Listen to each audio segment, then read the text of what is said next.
Почитувани медиуми, почитувани граѓани, имам денес добра, убава вест од Брисел. Европската комисија, врз основа на одлуката на Советот за општи работи од 25 март годинава, потврдена од страна на Европскиот совет ден подоцна, 26 март, кој усвои предлог преговарачката рамка и од денес предлог преговарачката рамка е во рацете на земјите членки. Преговарачката рамка од страна на комисијата е концепирана врз основа на новата методологија за пристапниот процес.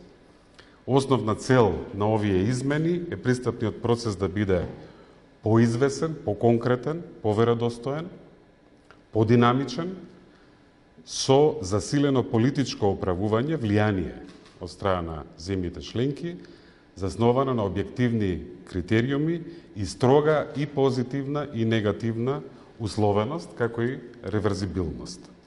Суштината на предложената преговарачка рамка, за која што, според последните информации, веќе следната недела во Брисел, ќе се разговара од страна на земјите членки на експертско работно ниво, е европските стандарди да си ги донесеме дома.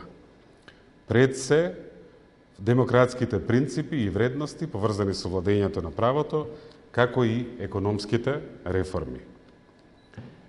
Мислам дека има убава символика што комисијата ја заврши својата задача врз основа на одлуката од март, токму на 1 јули, денот кога претседавањето со Советот на ЕУ го презема Берлин.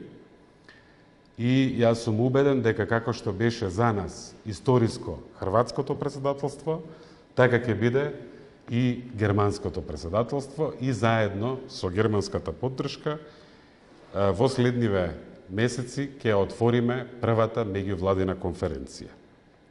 Во тој момент започнува конкретното одвивање на пристапниот процес преку завршувањето на скрининг процесот и отворање на првиот кластер, наречен основни вредности, кој ги третира клучните реформски области од поглавјата 23, правосудство и фундаментални права, 24, правда, слобода и безбедност, економските критериуми, функционирањето на демократските институции, реформата на јавната администрација, поглавјето 5, јавни набавки, поглавјето 18, статистика и поглавјето 32, финансиска контрола. Работата со рамката не е завршена, меѓутоа денес имаме еден важен ичекор што треба да го одбележиме.